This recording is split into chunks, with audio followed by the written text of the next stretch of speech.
लीला देवी अपने दोनों बेटों और बहुओं के साथ हंसी खुशी अपने घर में रह रही थी। वो बाकी सासों की तरह तेज और चालाक बिल्कुल भी नहीं थी, बल्कि वो तो बेचारी बड़ी ही सीधी सादी थी।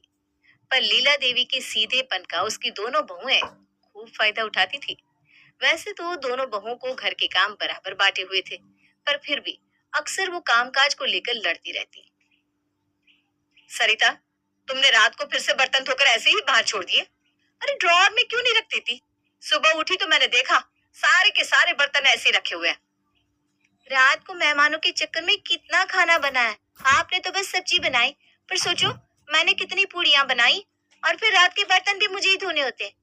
अब मेहमानों के चक्कर में मेरे ऊपर तो इतना काम पड़ गया ना। मैं भी तो इंसान हूँ, कितनी थक गई कल खड़े खड़े। और आप लगा देती ना बर्तन ड्रॉअर में, आखिर देरी कितनी लगती है? अरे मुझे सुबह सुबह इनका नाश्ता बनाना था, फिर लंच बनाना था। इनका तो ऑफिस जल्दी का है ना। अब बताओ, पहले ड्रॉअर में बर्तन लगाने बैठ गई तो कब नाश्ता बनेगा और कब लंच बनाऊंगी? अरे बहू, मेरी चाय बन गई क्या? कहाँ माँ, दीदी मुझे सुनाना बंद करे तब तो बनाओ चाय। अरे, मैंने बस वही तो करने को बोला जो तुम्हारा काम है। मेरा काम इतना ज्यादा और आपका इतना सा काम? मेरा काम कोई कम नहीं है। अरे अरे, क्या बात हुई है, बताओ। ये देखो माँ जी, रात से बर्तन यहीं पड़े हैं जो कि सरिता ने धोने के बाद ड्रॉअर में नहीं रखे। और ऐसा ना आजकल रोज ही हो रहा है। रात को मैं इतना थक जाती हूँ कि हिम्मत ही नहीं होती माँ जी। अरे बस इतनी सी बात, मैं रख दिया करूंगी बर्तन ड्रॉअर में, बस तुम लड़ो मत। दोनों बहुएं मुंह सड़ाकर वहां से चली जाती है और लीला देवी बेचारी सारे बर्तन ड्रॉअर में रखने लगती है। शाम को लीला देवी जब बाहर कमरे में बैठकर टीवी देख रही थी, तो उसकी बड़ी बहू लता वहां आकर पूछती है, माँ जी, खाने में क्या बनाना है? देखो फ्रिज में क्या क्या रखा है। फ्रिज में तो भिंडी रखी हुई है बस। हाँ तो ऐसा कर, भिंडी ही बना ले। ठीक है माँ जी। लता फ्रिज से भिंडी निकालने लगती है। पहले इतनी भिंडी को काटो, एक एक भिंडी को चेक करो कि उसमें कहीं कीड़ा तो नहीं, तब जाकर ये भिंडी पकेगी। ये सब्जी काटना क्या मुसीबत का काम है। अच्छा, तो आज भिंडी बन रही है। सही है, इनको तो भिंडी बड़ी ही पसंद है। हाँ, पर इतनी सारी भिंडी बनने के बाद जरा सी हो जाती है। कम से कम 1 किलो भिंडी बनानी पड़ेगी, तब जाकर सबको पूरी पड़ेगी। एक काम करो, थोड़ी सी भिंडी तुम भी कटवा दो। अरे पर सब्जी बनाना तो आपका काम है। अरे तो सब्जी बनाना है ना, सब्जी काटना थोड़ी ना है। देखो, जो सब्जी बनाएगा वही तो सब्जी काटेगा। वैसे भी आपका काम है ही क्या, यूं छौंक लगाया और हो गया। मुझे देखो, अभी आटा गूंदूंगी, उसके बाद फिर जाकर एक एक रोटी पकाऊंगी। अरे तुम्हारे पति को ही सबसे ज्यादा भिंडी चाहिए होती है, तो थोड़ी मदद तो करनी पड़ेगी ना। हम्म, और जब आपके पति 2 रोटी फालतू खाते हैं, तो क्या आप मेरी मदद करती हो? अब सब्जी काटने के पीछे दोनों देवरानी जेठानी में फिर से बहस छिड़ जाती है। दोनों एक दूसरे को सुनाने लगती है।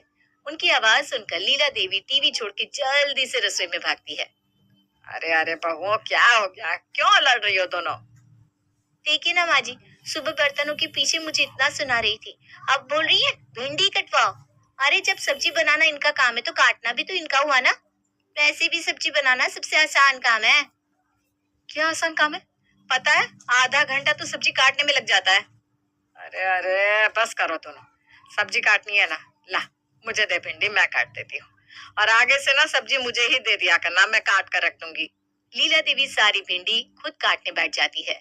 ये देखकर सरिता को बड़ी चिढ़ होती है कि माँ जी तो उसकी जेठानी का सारा काम करवा रही है। अब जब सरिता रसोई में गर्मी में खड़ी आटा गूंदने लगती है, तो वहां लता 2 मिनट में भिंडी छोंक कर निकल जाती है।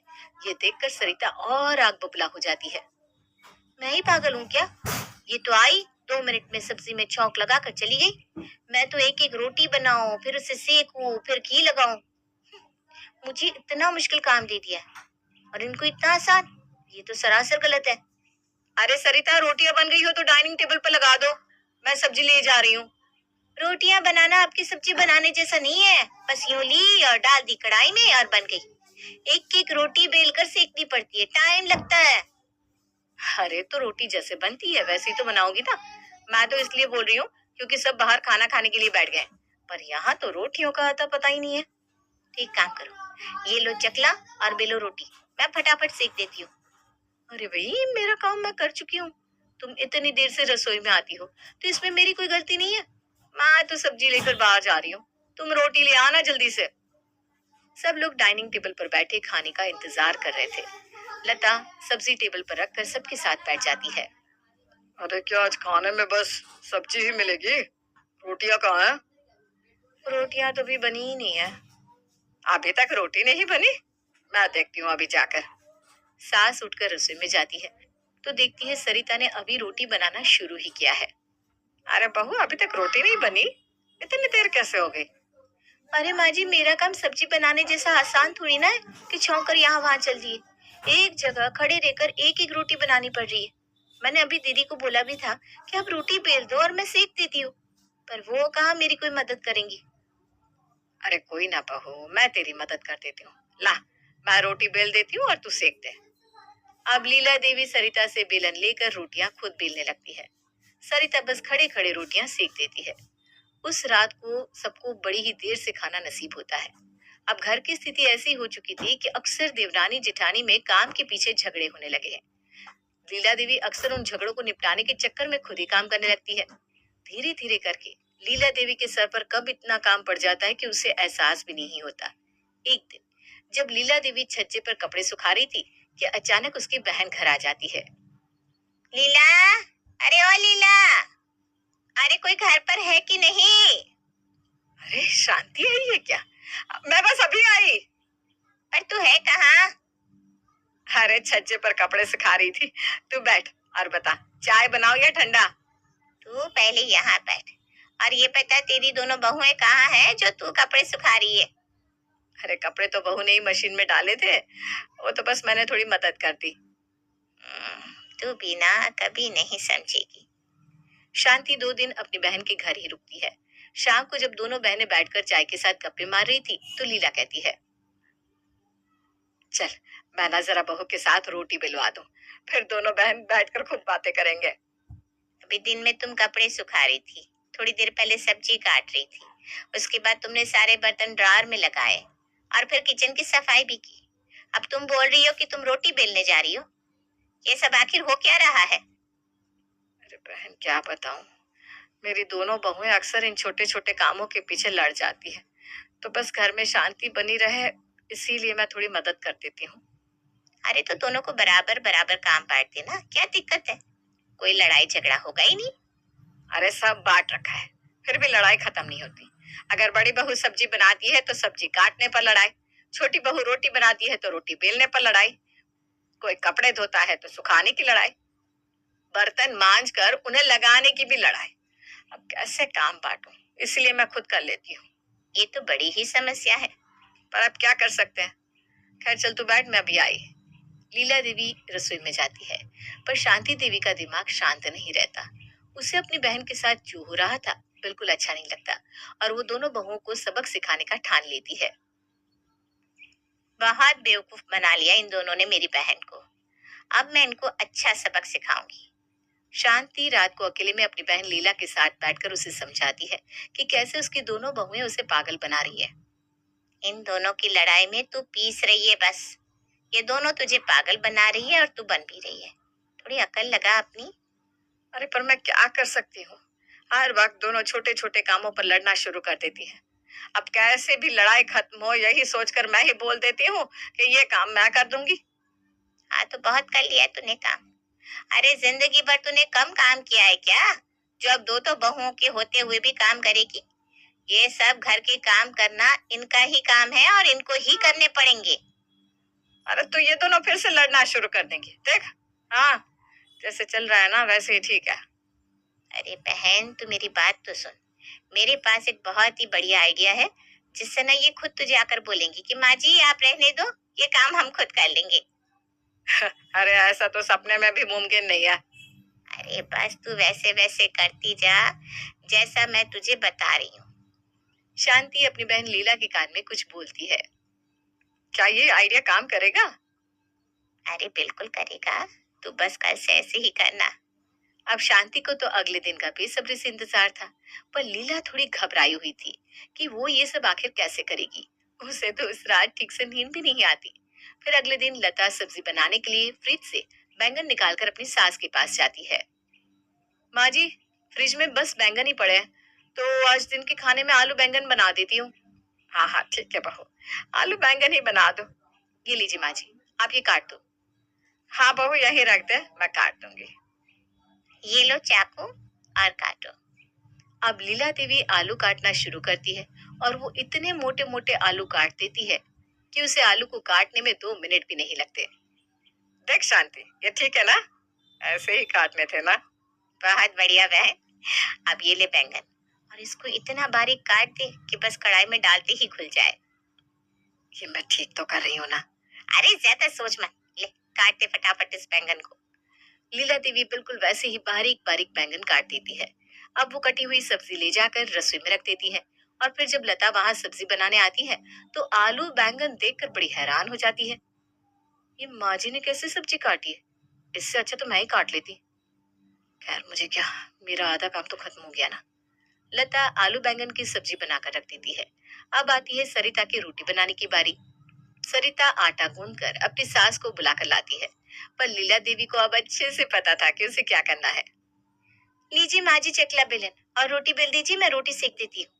हाँ हाँ बहू, देख कैसे फटाफट सारी रोटियां बेल देती हूँ। लीला देवी बेलन उठाती है और ऐसी मोटी मोटी रोटियां बेल कर रख देती है कि उनको सेकते सेकते सरिता के पसीने छूट जाते हैं। माँ जी, ये रोटी जरा सी पतली कर देती तो जल्दी सीख जाती ना। अरे देख बेटा, मेरा काम रोटी बेलना है। पहले तुझसे रोटी नहीं बेली जा रही थी, अब सीख भी नहीं जा रही क्या? है? ऐसा है तो तू बाहर जाकर आराम से बैठ जा, रोटियां सेकने का काम भी मैं ही कर दूंगी बस। नहीं नहीं माँ जी, जैसे बेल रही हो वैसे ही बेल दो। सरिता को एक एक रोटी सेकने में इतनी देर लग जाती है कि सब भूख से बेहाल हो जाते हैं। अरे सरिता, जल्दी से रोटी ले आओ, बहुत भूख लग रही है। अभी लाई। आज तो ये रोटी बिरबल की खिचड़ी से कम नहीं लग रही मुझे। दोनों देवरानी जिठानी रोटी सब्जी लेकर बाहर आती है और सबको खाना परोस देती है। अब जैसे ही दोनों के पति पहला निवाला लेते हैं तो उनकी शक्ल बन जाती है। अरे लता, ये कैसी सब्जी बनाई है? आलू एकदम कच्चे, और ये आलू के साथ क्या मिलाया है? जी वो बैंगन। अरे तो बैंगन है तो दिखना तो चाहिए, तुमने तो चटनी की तरह पीस डाला इनको। जी सब्जी तो माँ जी ने काटी है। अरे एक तो माँ ने सब्जी काट कर दी और तुम उनकी गलती निकाल रही हो। वैसे सब्जी बनाई तो तुमने है ना, तो उसमें काटने वाले की क्या गलती? तुम्हें ठीक से देखनी चाहिए थी कि पकी है कि नहीं। जी मैं आगे से ध्यान रखूंगी। वो तो ठीक है, पर सरिता आज तुमने ये रोटी की जगह क्या उपले बना दिए? इनको कैसे खाऊं मैं? और सच में मेरे तो ना दांत भी बड़े कमजोर है बेटा। पर रोटी तो माँ ने बेली है। अरे माँ एक तो तुम्हारी इतनी मदद करती है, वो भी इस उम्र में और गर्मी में, और तुम उनकी गलती बता रही हो? रोटी बेलना क्या उनका काम है? हा? अगर उन्होंने रोटी बेली भी है तो सेकी तो तुमने है ना। अरे बच्चों, तुम अपनी बेबियों को मत डांटो, इसमें मेरी ही गलती है। मैं कल से ना ठीक से काम करूंगी। ये कैसी बात कर रही हो माँ? इसमें आपकी कोई गलती नहीं है, ये काम इनके हैं, आपके नहीं। दोनों भाई गुस्से में वहां से उठकर चले जाते हैं और उनके पीछे पीछे उनकी बीवियां भी। देखा, आया ना मजा? अब बस तू देखती जा कैसे तेरी दोनों बहुओं को मैं लाइन पर ले आती हूँ। अरे पर अब आगे क्या करना है? अरे अभी सब्र रख, आराम आराम से सब करना है। रात होती है और सरिता बर्तन धोकर निकाल लेती है। अब लीला देवी का काम सारे बर्तन ड्रॉर में रखने का था। वो देखती है कि बर्तनों में सरिता की माँ का दिया हुआ बड़ा ही सुंदर कांच का बॉल रखा है। बस फिर लीला देवी पहले तो कुछ बर्तन अच्छे से ड्रॉर में लगा देती है और वो बॉल को उठाकर नीचे गिरा देती है। आवाज सुनकर सरिता दौड़ कर आती है। क्या हुआ माँ जी? अरे बहू, वो मैं बर्तन लगा रही थी ना, तो ये गिर गया। हाँ? हे भगवान, ये क्या हो गया? ये तो वही बॉल है जो मेरे भैया पेरिस से ले आए थे। ये इम्पोर्टेड था माँ जी। अरे मैं क्या जानू इम्पोर्टेड फिम्पोर्टेड, मैं तो बर्तन रख रही थी और ये मेरे हाथ से छूट गया। माँ जी आप एक काम करो, आप अंदर जाओ, ये सब मैं कर लूंगी। अरे पर बेटा, तुझे और भी तो काम होंगे ना। नहीं माँ जी, मुझे कोई काम नहीं है, आप जाओ, मैं कर लूंगी ये। अच्छा, जैसी तेरी मर्जी। लीला देवी सारी बात अंदर जाकर अपनी बहन को बताती है और दोनों बहनें खूब हंसती हैं। अगले दिन लता हमेशा की तरह ढेर सारा पालक अपनी सास को लाकर थमा देती है। अब लीला देवी भी वो लीला देवी नहीं थी जो चुपचाप उसका काम कर देती। उन्होंने पालक साफ तो किया, पर ऐसा किया कि शांति भी देखती रह गई। माँ जी, पालक काट दिया आपने? हाँ बहू, अच्छे से काट दिया। ले जा और बना दे। माँ जी, ये इसमें तो कूड़ा रह गया है। मुझे तो दिखाई नहीं देता ना। अब मुझे क्या पता कि कूड़ा है या पालक। अच्छा, ठीक है। लता पालक अंदर लेकर जाती है। माँ जी ने ये कैसा पालक साफ किया है? साफ किया है या गंदा? अब अगर मैंने इसे बना दिया और रात को इनके मुंह में कुछ कचरा आ गया तो मैं तो गई काम से। और ये भी तो नहीं बोल सकती कि माँ जी ने साफ करके काटा है। अब मैं एक काम करती हूँ, आलू ही बना लेती हूँ। माँ जी को बोलती हूँ आलू काट देंगी। अरे अरे लता तो फिर से वही गलती कर रही है। माँ जी से सब्जी कटवाने से अच्छा है कि मैं खुद ही काट लिया करूँ। लता खुद ही आलू काटने लगती है। इतने में वहां सरिता आती है और अपनी जेठानी को सब्जी काटते हुए देखकर हंसने लगती है। क्या हुआ दीदी, आज खुद सब्जी काट रही हो? माँ जी ने कैसे आलू बैंगन काटे थे देखा था ना। अगर वो याद नहीं तो पीछे पड़ा पालक जाकर देख लो, पूरा कचरा भरा हुआ है। और माँ जी बोलती है उनको दिखाई नहीं देता कि कचरा है या पालक। भाई मैं तो खुद ही सब्जी काट लिया करूंगी अब से।